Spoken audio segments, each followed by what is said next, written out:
Welcome to the Crowbar 2 community call. We're planning for this week, or for the next sprint, and let's review what we've done, what's in process, and then try and reserve as much time as we can for planning forward so that we can coordinate the work for next sprint, because coordination was something I think we were missing this sprint. Okay, so done BDD training. Were you guys able to leverage the recording on that? Anybody from SUSE or anybody in the community?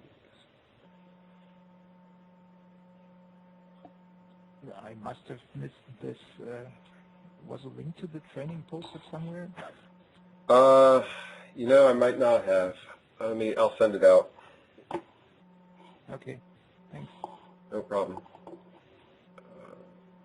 Yeah, I think I had to miss that as well, unfortunately. Yeah, we didn't. Well, I didn't do the training, the training live for the community because I already had a room full of people, but I did record it. So, and if I need to, I'll do a follow-up session on that. It was already distracting enough to have a half dozen people in the room with me. So. Yeah. Like, if you are going to spend more time on that, then I'm wondering if it might be better to spend that time on the BDD documentation rather than any kind of video, because that's something that it's something we can maintain, and that you can when you're like with the screencast. You can watch it once, but then if you need to review it, it's kind of awkward to jump to the bits where that you need to remind yourself of stuff. Whereas if it's a document, you can just jump straight to the bit that you need to check, and you can easily tweak it and maintain it and so on. So I think even though like as a first step, a screencast is kind of easier on the brain to digest, I think the documentation has more longevity. And yeah, one of the things that I ask is that as people review the screencasts on these things, that they actually mark notes, time notes for things. It would be the first pass on docs, and then make sure that things get transferred into docs. I do try to update them and maintain them, but we need to start transferring those responsibilities to as a shared goal. I agree with you, Adam. It's much better, Ralph. It's much better for us to have documentation on this rather than a whole bunch of screencasts, because they get outdated really fast. Whereas the docs are much easier to maintain as tweaks are made. Okay.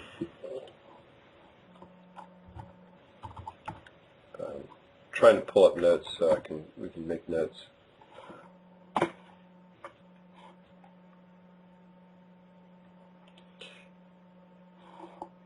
All right.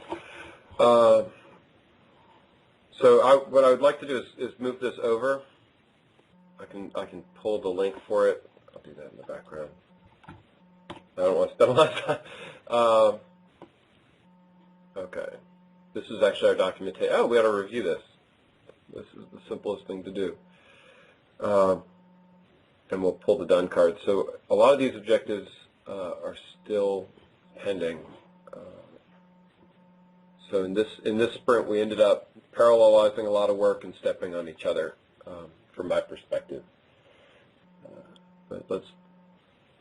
Our goal is to do the core full cycle chef integration.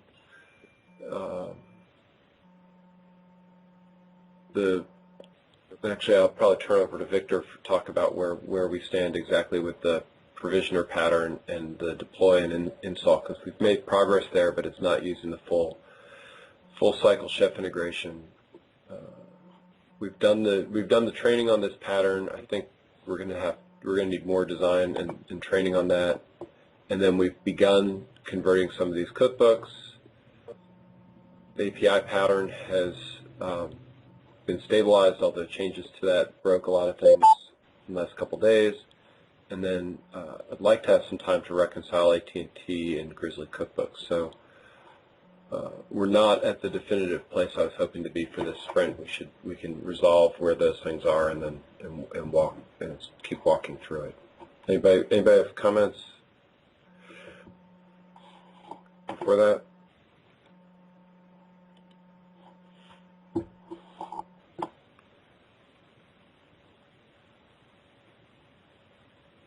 Victor, do you want to give us an update on where we stand with the cycle? Are you in a place where, I'm not sure he's in a place where he can talk.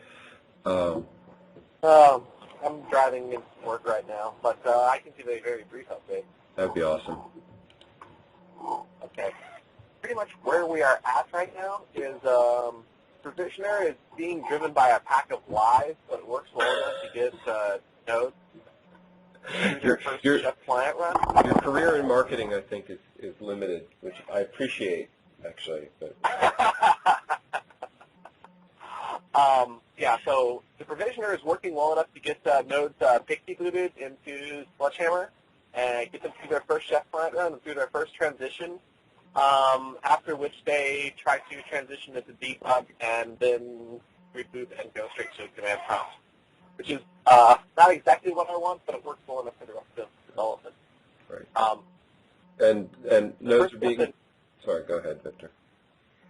Yeah, the next step is to make the Provisioner not be driven by lies on the other end and driven by actual having the Crowbar framework drive the chef jig to manage chef and drive the Provisioner that way.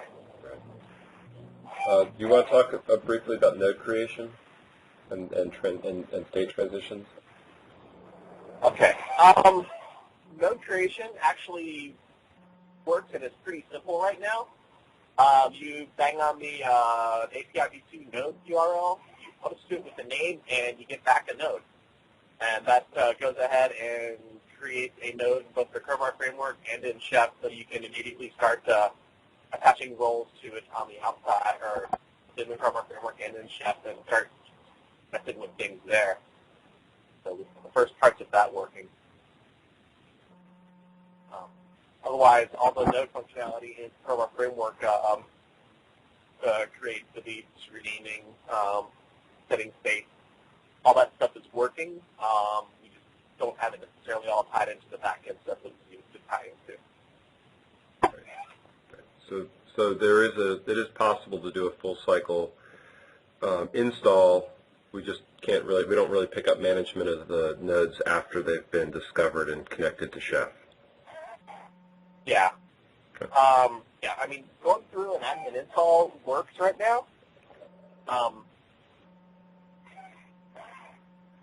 And it'll get you to the point where you can start messing with some aspects of the nodes in the admin UI, but until you get the rest of the infrastructure cookbooks wired in, it's not going to be as functional as Chef 1.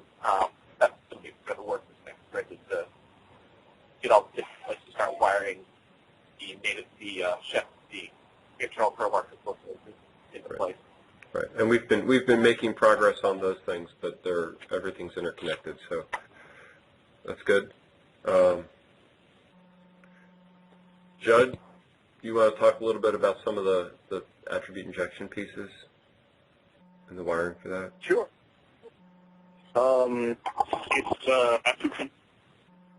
think most of our folks in the community are actually more stronger developers than they are sysadmins, but it's been a big disconnect for sysadmins writing chef recipes and modules to make reusable code.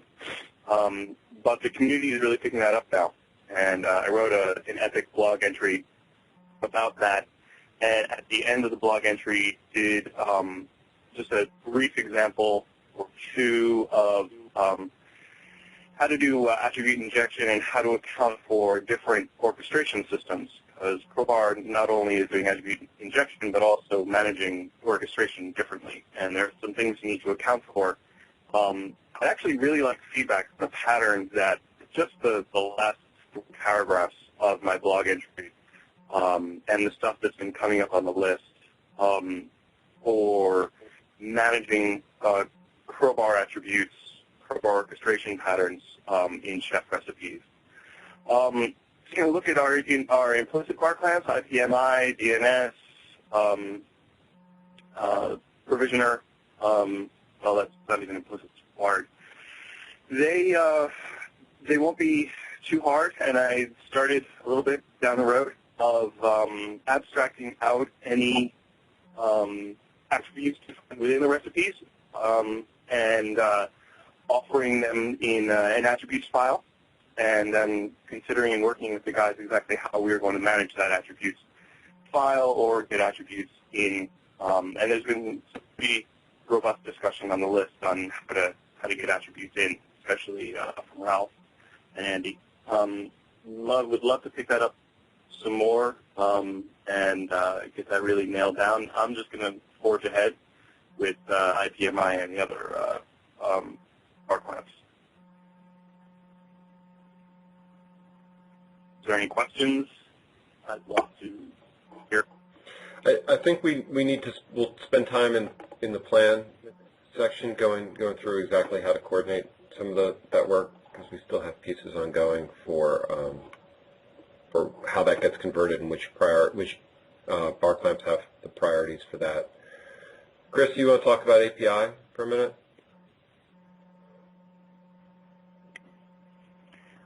Sure. So Dave and I were working on a variety of things, but one of them was the network API. So we did have a couple of internal meetings about routing, and I have the action to write up our recommendations that came out of those meetings. So that following that meeting, we were able to redefine the API routes for the network bar clamp. And after that, we implemented the changes to the controller and also to the Crowbar CLI tool, so that you're actually able to drive this stuff from that. I know that Dave also did some additional work on the API for users. And for a lot of what we're doing is moving into conformance with standards and practice. So. This is Dave. Another additional comment is the board has delivered some documentation on what the API is going to be at the end of the last sprint. So that'll be the primary focus of this book.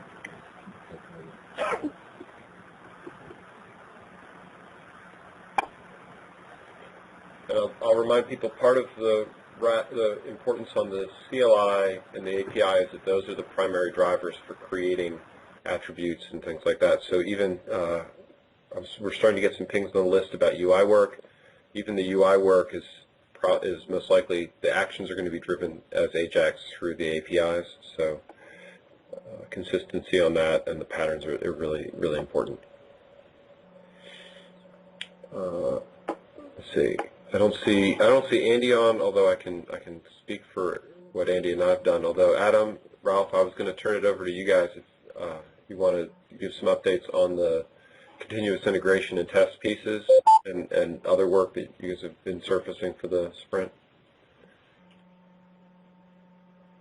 Yeah, I guess I can briefly speak to the CI stuff, and then probably makes sense for Ralph to say a few quick things about the install work he's been doing, and also the the cookbook activity within the team is ramping up pretty aggressively now, and we had some conversations this morning about how to handle some of our use cases with that, which we want to extend that discussion to you, and I think now someone will probably be reaching out to you to maybe arrange a meeting, or maybe it's something we can just discuss on the mailing list. But there's quite a lot of activity around the cookbooks as well. But going back to the CI, so as most people probably know by now, the Travis updating the Travis dedicated repository, which is the sort of merged copy of all the other repositories, is now being automatically updated every 10 minutes, I think, by Jenkins job that lives on ci.opencaesar.org. The location of that job is not documented yet, but there's a Trello card for that, and I think either James or myself will document that shortly. And as a result, we're now getting regular Travis reports on trunk. Unfortunately, not on pull requests, but that's something that I've been proposing, and there's also a Trello card or two in the backlog for possible ways of doing that, which I've also been discussing with Andy over the last day or two. So I'm not sure how highly we want to prioritize that. I think it would be useful, for sure, and maybe it's worth doing the kind of quick hack. I've got two ideas of how to do it, and the quick hack thing shouldn't, in theory, take too long. But I might need Victor's help for that. Maybe not actually.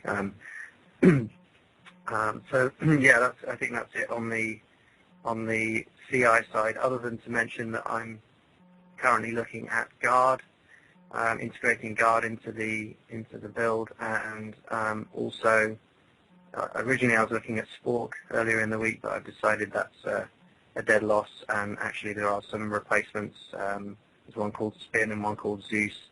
So the idea there for anyone who isn't familiar with Spork is that you can the slow startup of the Ruby app, the Rails app, when you do like bundle exec, or when you do it for any rake task or anything that takes a long time for bundler to load all the gems and so on.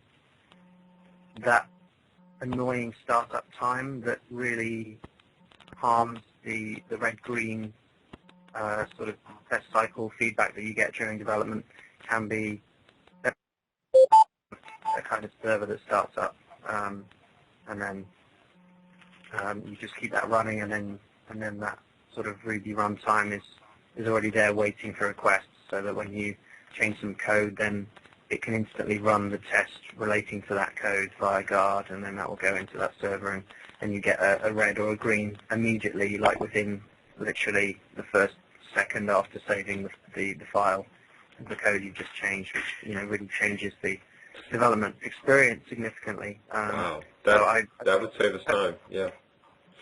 Yeah, so I'm hoping to. I mean, that's part of the reason that I deferred the RSpec talk, was that I really want to demo that as part of the talk and explain how it all fits together, and show that in action so that you can appreciate it. So I'm hoping to have that ready for next week. I'm going to do the talk next week. I'm going to throw a card in there for you, because I think that would be a significant productivity boost. So you said yes for Spork? I'm probably going to use Zeus rather than Spork, but yeah, I mean I can update the cards, so don't worry.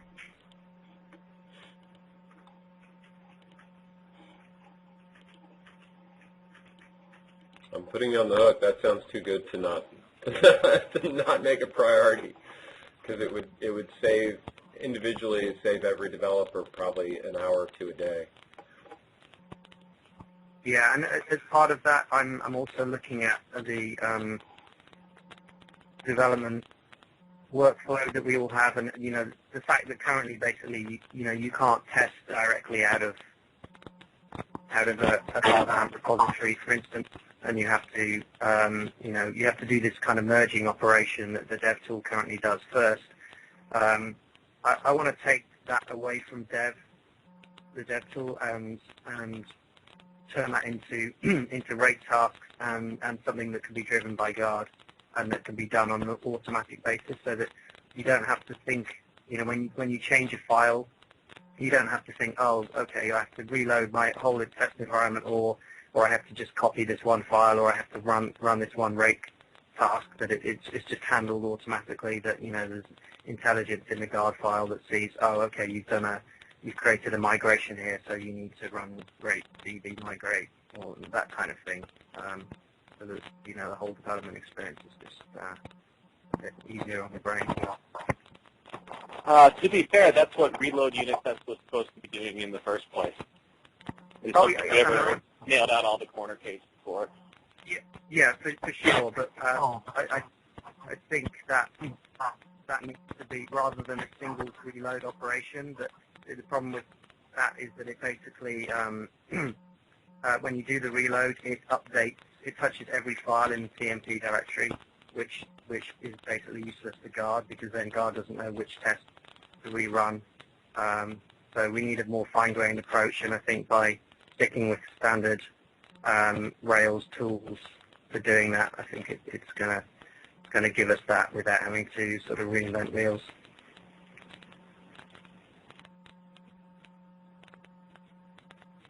Cool. That makes those things sound really exciting. We'll work out the details as we go. Okay. So while you were talking, I brought up the coveralls reports and showed our testing coverage here. And so I'm going to take automated test coverage metrics and move that into the accepted category. I did put the link. I've been trying to put the links for these things into the story card, so if people want to find the content, you should be able to find it there. We've also been making progress on the Grizzly pull from source, and I wish Andy's been helping spearhead this for us, and it's been a background task because it's being done on the Crowbar 1. It's really all cookbook work, so it's not touching the Crowbar 1 mains. As a matter of fact, it's a pretty old version of Crowbar that the work's being done against, but it does get all the cookbooks working.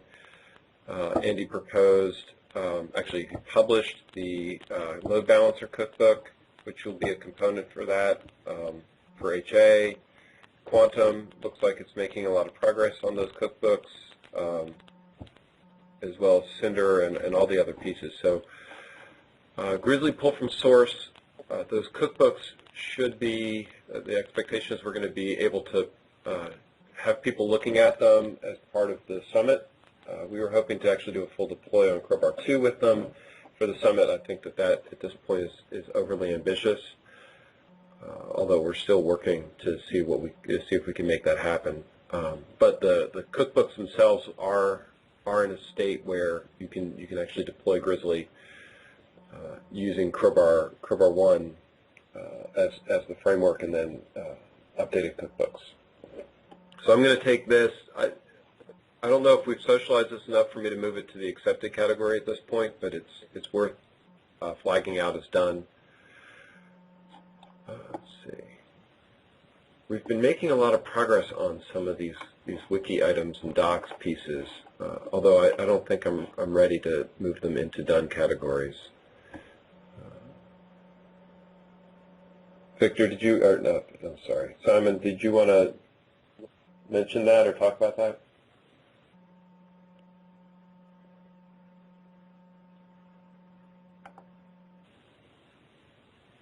Okay. I know Simon's been working to coordinate that, and we also have a docs person who's made actually a fair bit of progress against the user's guide using the 1.5 code as a base, and also the Getting Started guide has made a lot of progress. And so we're working on how to get those onto the website and polish this. Before we wrap up, I was going to talk about some of the JIG work that Andy's been doing as proxy. Victor, or Simon, did I cut you off?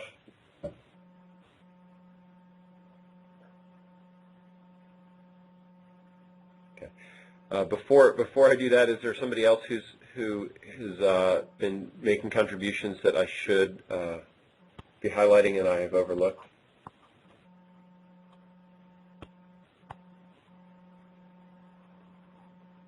So Ralph? Ralph's been busy. Go ahead. All right. Just one thing that I'd like to call out is that Ralph did a good job on transitioning the provisioner to using Apache as our caching web server and as our primary web server there. And yeah, that actually simplifies things for everyone. Yeah, just know that I found out that the chef server will also set up an Nginx instance, but yeah, well, so some of the work, well, I was hoping to just only have a single Apache instance on the admin node, but that goal can unfortunately not be achieved. But on the other hand, using Apache for the rest is also good, I think, yeah. Yeah, I wasn't too worried about only using one web server per se, mainly because Nginx is very small. It doesn't. Yeah. It's not about the size. It's more about the maintenance work it creates for us. We need to issue updates for that from our perspective as a distributor. But yeah. Yeah, I mean that's also the reason that I transitioned to using the Omni installers for the Ubuntu and Red Hat stuff is that we don't maintain that code anymore. So if something breaks, we wind it off code. Yeah, that might work for you. Not for y'all. Problems for us, but yeah, we are working on that. Okay. Yeah, there are a few other things I've been working on. Well, originally I tried to start working on converting the cookbooks, the Crowbar cookbooks, to attribute injection. But, well, installs started failing for me on SUSE for different changes that happened, like some dependencies have been moved from the main Crowbar barclamp to the chef barclamp, and I needed to adjust many things in there, so unfortunately I was blocked from working on the cookbooks. Hopefully I find time for that next week. And that's one of the themes that we hit this sprint was that a lot of people started coming into the core development streams on our team also, and which is exactly what our objectives were for this sprint, and we stepped on each other a bit. Yeah, right. Which is it's one of those we have to figure out how to dance with more people, so that's part of lessons learned. One of the other major stumbling blocks for us has been the Ruby 1.9 change. We expected that to be smoother, and we're still working through dependencies on 1.9 and trying to get all that. And I know that impacts us committing tests that, me personally committing tests that don't pass on 1.9 but pass on 1.8. That's something we're hoping to resolve quickly. So that's an ongoing item. Actually, I was going to add a card for.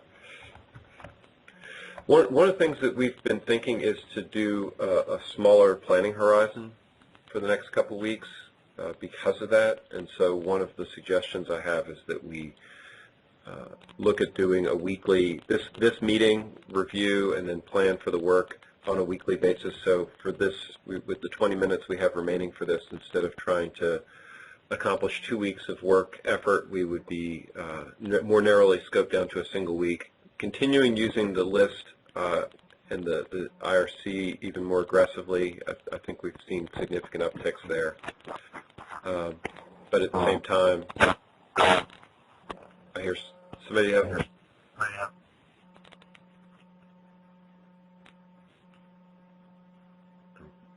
Did somebody have something to say?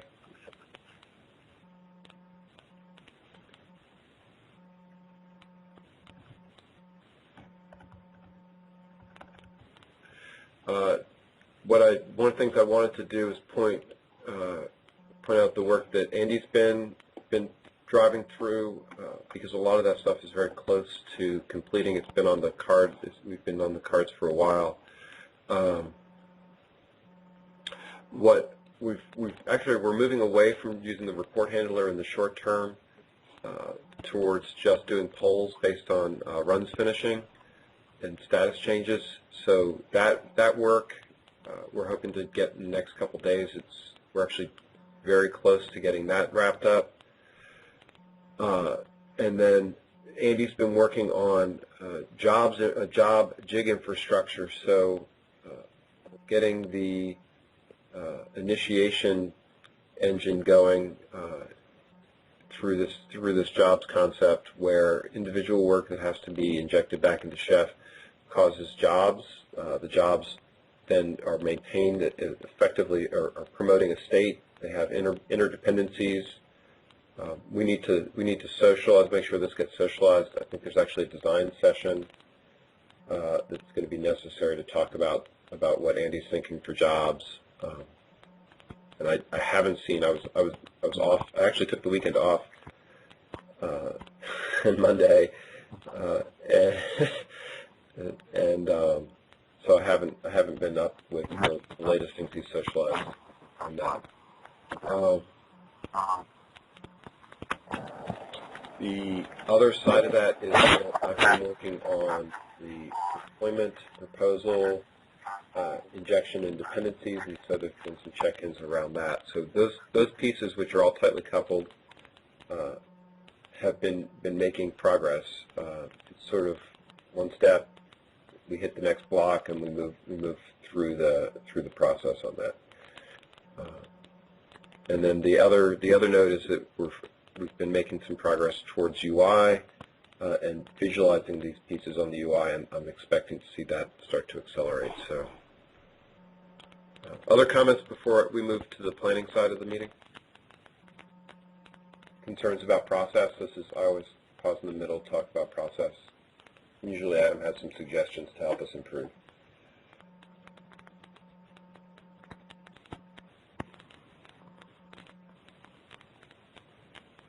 Yeah, cool. All right. I'm not. This card, I think, is still up, and we're still trying to get all these things going. We haven't finished converting all the cookbook engines, or sorry, all the bark lamps into engines. That work is ongoing and should proceed. The default attributes are moving. All these things are still in progress, but we ended up more blocking each other than interfering with some of this work. So I don't think we're ready to close these objectives. For the next sprint,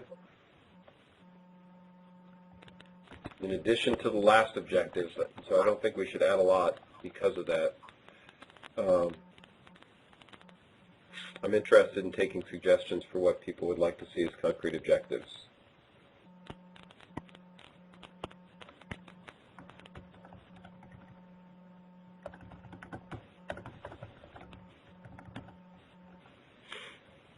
Oh, sorry, I don't know. I'm not doing this as a checklist.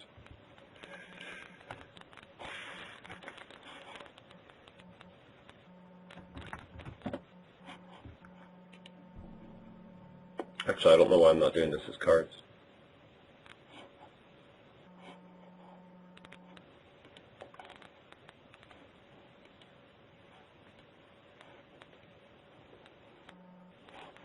Oh, there it is. I hate to put 1.9 back on the board since we thought we were done.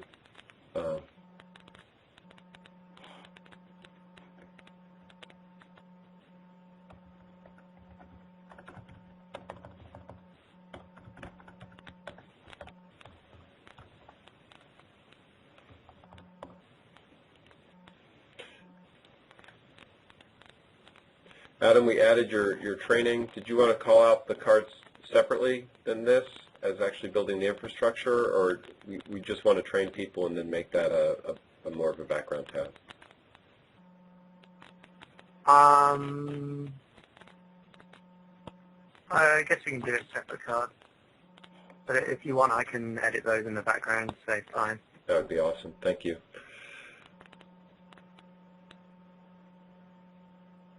So very, very specifically in this sprint, and so we're talking about a week at this point.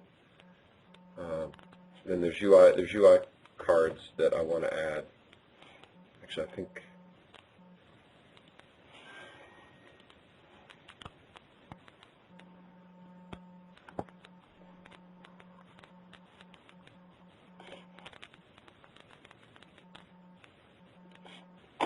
Sorry, I'm trying to pull up an email of a list of UI activities. Victor, do you want to talk through the blocking items, the next week work that you have on your plate? Because that will help coordinate everybody else around the full cycle process.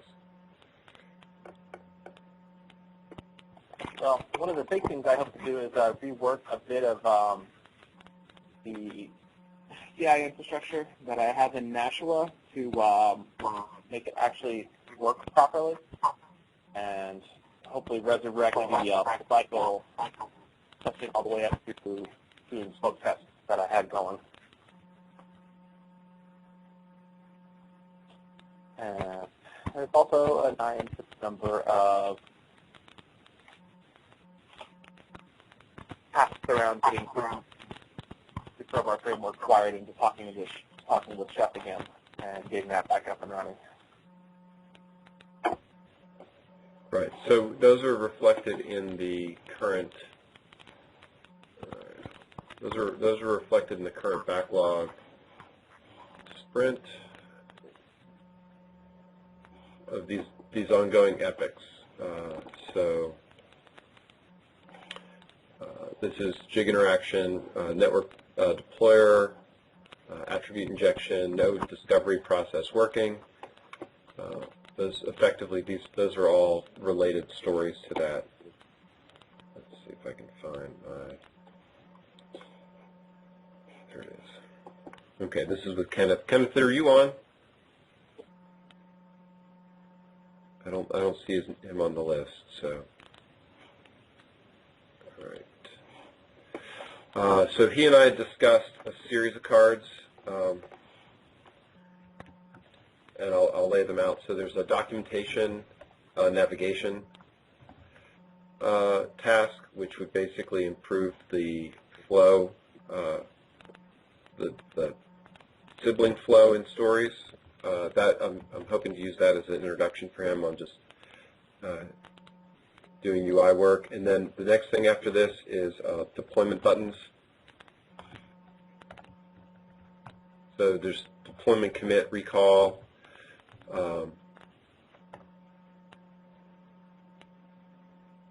Right. And deallocate. It's really just commit, deployment, and recall. So if you're familiar with how the UI looks, there's one of the things that you need to be able to do is, create.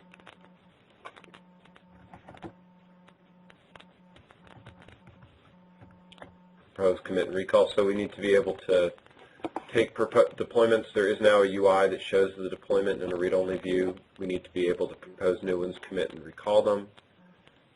And then I think now I'm starting to cross out things that are practical for a sprint. I'm going to take these I'll move these in a minute. Actually, what I'll do is I'm going to keep typing these to somebody else. Chris, do you want to talk through activities? I think what you're doing is on the doing list also. You want to talk that through?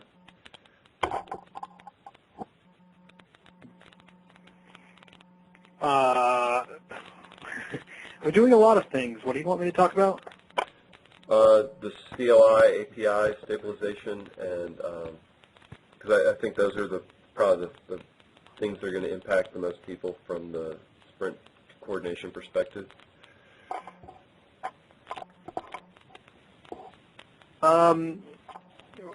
You want me to talk about the routing stuff, or? Yes. Okay, routing stuff. Let me see. Yeah, so like I said, I have the action to write this stuff up, and I have to apologize for not getting to it, but I kind of prioritized getting the Travis issues fixed so we could actually have a working Travis build. I've been focusing on that instead. Let's see. I'm trying to find my notes here from the meeting. No apology needed for that. Yeah, I really like that showing up green just as much as everybody else does. Let's see.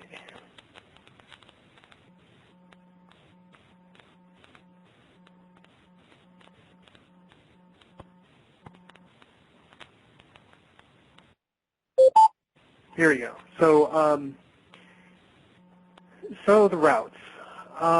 So the network bar clamp actually has a fair number of customized routes. It's probably one of the more complicated bar clamps, and so we kind of had gotten to the point where we needed to forge ahead and see what we could do with getting that wrapped up. And so we talked about the format of the routes.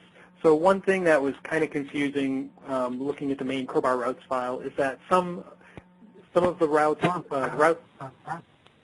the routes in the Crowbar, the main routes file, have API in the URL, and some of the routes had that, some of the routes didn't. So one of the things that came out of this meeting is that API routes that are core routes that are provided by the Crowbar bar clamp will have API in the routing path and consequently in the URL, where API routes that are in bar clamps will not have the API in it. And the reason for that is because we're including the version number v2 in the routing path as well. So in the main Crowbar routes, there will be, I believe it's, let me see, the format is v2 API or API v2. I can't remember off the top of my head.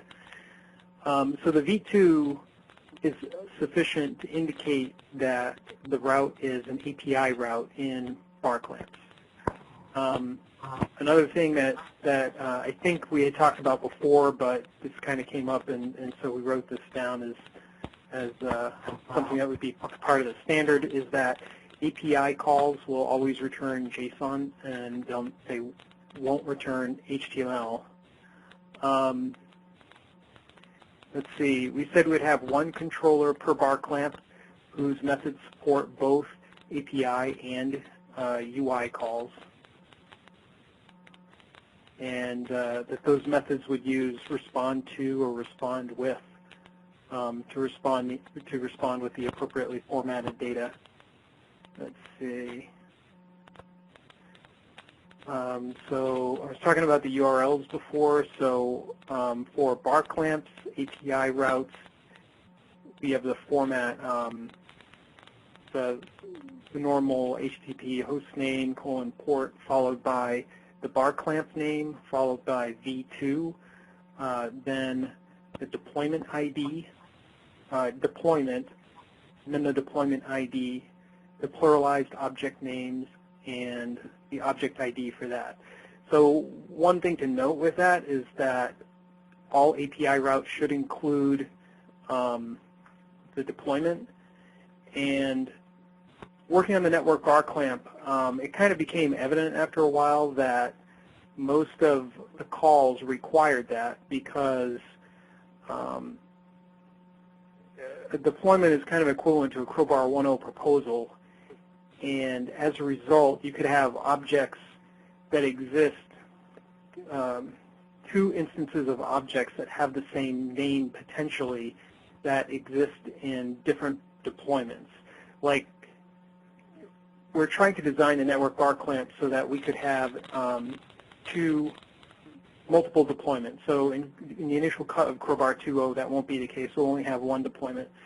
But say, in the future we add that capability where you could have two deployments, then you could potentially have like an admin network in each deployment. And so you wouldn't want, if we didn't allow specifying the deployment ID in the past, then it would kind of preclude that from happening.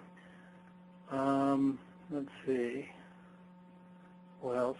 So we did come up with kind of just a template for a bar clamp routes file, and again, that's already been implemented in the network bar clamp, kind of as an example or a sample to take a look at. It should be noted, though, that there's still a lot of cruft in the network bar clamp routes file, and this piece that we kind of spec'd out as what would be best practices is just the section at the very end of it. We still have to clean the rest of the garbage out of that file. Let's see.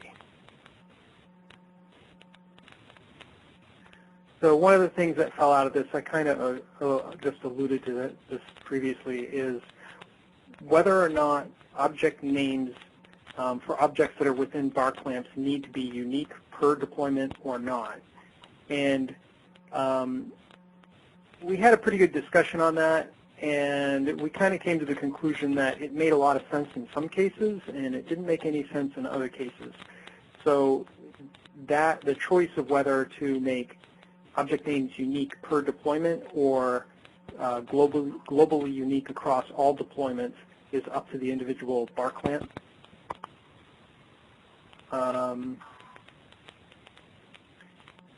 Dave had mentioned that I guess there's some possibility that the API will change, but at least for now, we had 2 bar clamps that were returning data in different JSON data, but in different formats for the index call. So we ended up settling on a hash that contains a mapping from an object name to an object ID for the index call.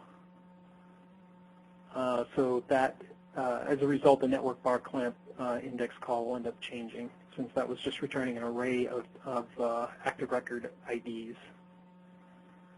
Let's see. So other changes that we made, we had a devise scope that was in our template, and that ended up being removed because initially it was thought that that would provide security, but as it turns out, it doesn't do that. It's used for a different purpose. But to provide security, all controllers have to inherit from the application controller, and that will automatically get security for all the routes that controller supports. Also, bar clamp controllers should inherit from the bar clamps controller class, which in turn inherits from application controller. So that kind of, as long as you follow that pattern, you will get security for the routes automatically. We did dip a little bit, so mostly these meetings focused on the API routing, but we did dip a little bit into the UI routes. And the UI routes are a lot more free form, I guess. There wasn't a lot that was standardized between them. So I did talk about how API routes need to be scoped by deployment. So UI routes may or may not be scoped by deployment as is appropriate.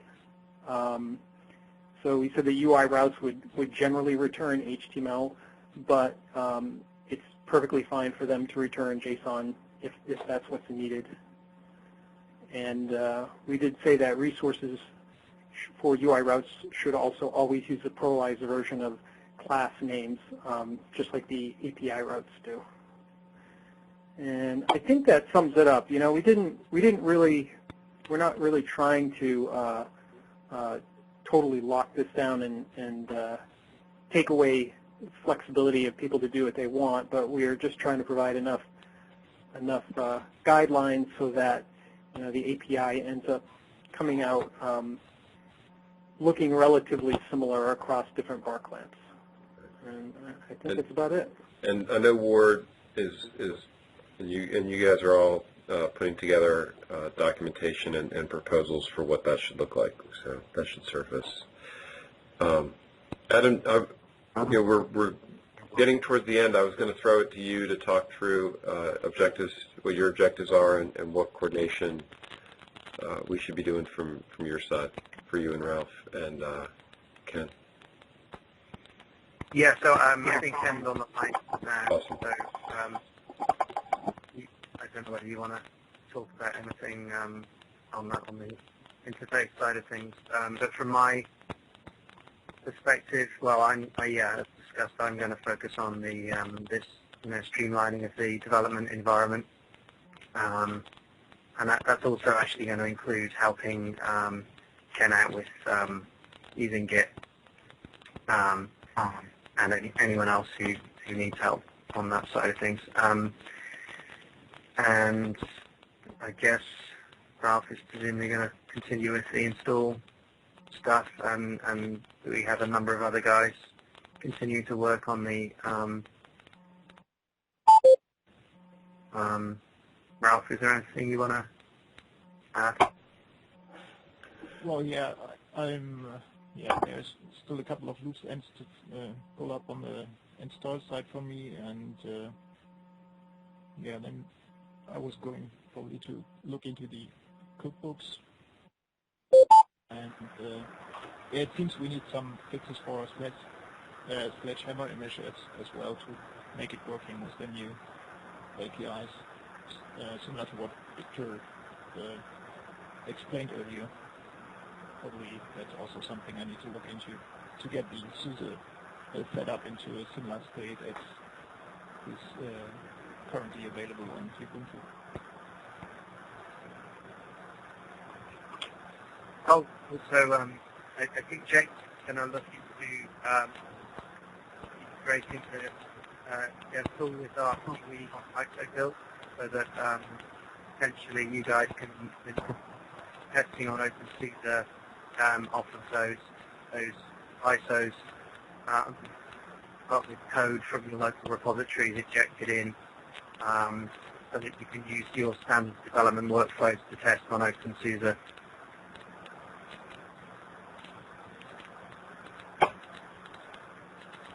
Cool. And you know, we have John Terpstra is on a pure SUSE environment, and so any help you guys can give him to replicate would be appreciated.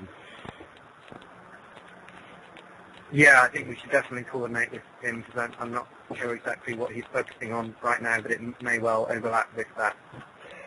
He is mostly trying to replicate your environments, so he's not at a point where he's trying to influence or lead on the development work. He's just trying to catch up because there's obviously a lot of things he needs to come up to speed and understand. And I think he's trying to hybrid to an extent between the dev tool and your environments, and so he can be really helpful for us trying to rationalize those things and duplicate. So please ping him directly on that.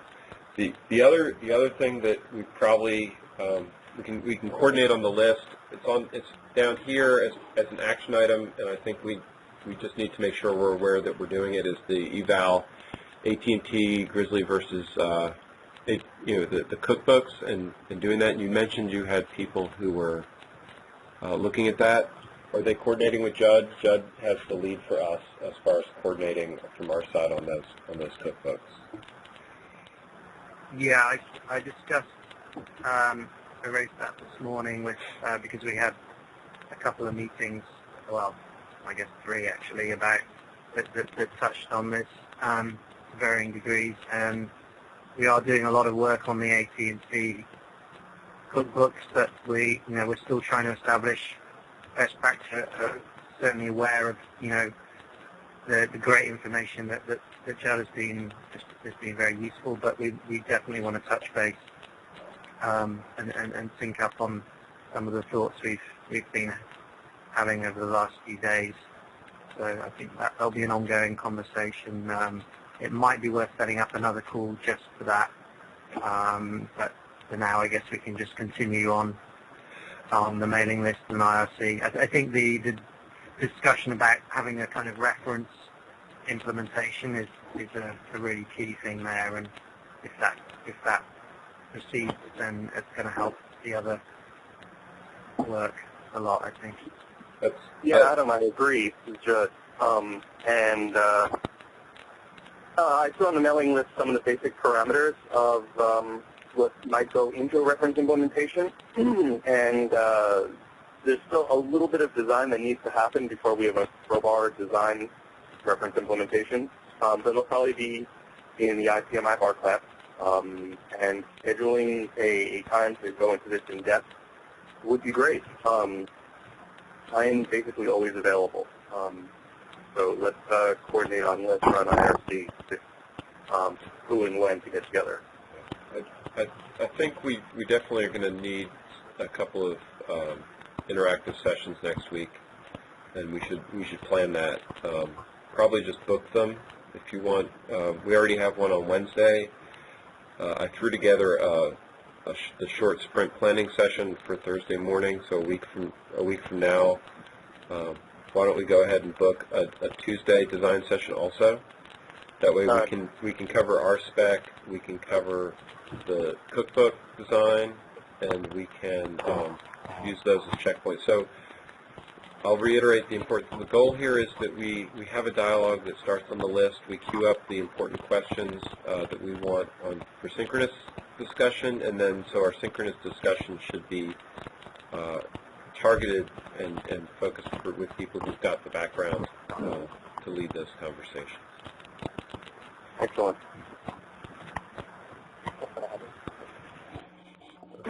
So I'll hack to the Tuesday meeting and make it a little more focused. Thank you. So with that, we've gone our hour. I apologize for the late start. Hopefully, this is to me we've had a lot more voices speaking, which is one of the things I like, and I feel like we've done a lot of discussing about what people are going to be working on. This isn't a substitute for communicating on the list, so let's do that. One of the things we talked about was a list summary. I need to think about how to pull that together, but we definitely need to use the list, coordinate. Please feel free to ping on IRC or the list if you're working on something, and if you're starting a section of code and have design thoughts. I'm going to ask everybody to do it. We, individually, if we each do this, we will start the trend. So, I, as much as anybody else, we all can show leadership of expressing design ideas through the list, through IRC, and then backing those up with the small commits and check-ins. So. Cool. All right, everybody. We're making a lot of progress. I know it feels like we're bumping into each other.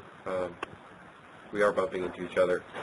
So just let's keep communicating and bring all this stuff together. We're very close to really showing all these pieces fitting together. So I appreciate everyone's hard work. I'll see you all online. Thanks. Thanks a lot, guys. Thank you. Have a good day. Bye.